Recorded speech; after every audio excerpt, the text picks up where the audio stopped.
ஐயனார் துணையில் சந்தா வீட்டிலேருந்து எல்லோரும் கிளம்பி ரிட்டன் சென்னைக்கு வந்துட்டுருக்குறாங்க.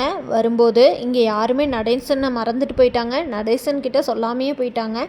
இங்கே வந்து பார்க்கும்போது நடேசன் இவங்க எல்லோரும் எங்கேயோ டூர் போயிட்டாங்களாட்டுக்குது, நம்மளும் ஜாலியாக இருப்போம் அப்படின்னு சொல்லிட்டு அவரோட முன்னாள் காதலியை சந்திச்சு அவர் கூட லவ்ஸில் இருக்கிறாரு. நடேசனோட முன்னாள் காதலிக்கும் யாரும் இல்லாதனால அவங்க நடேசன் கூடயே வந்துடுறாங்க.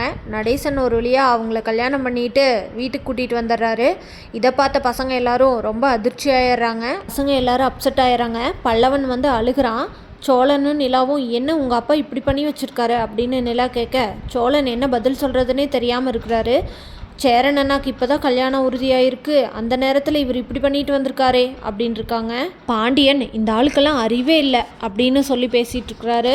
சேரன் இதை சந்தா கிட்ட சொல்கிறாரு.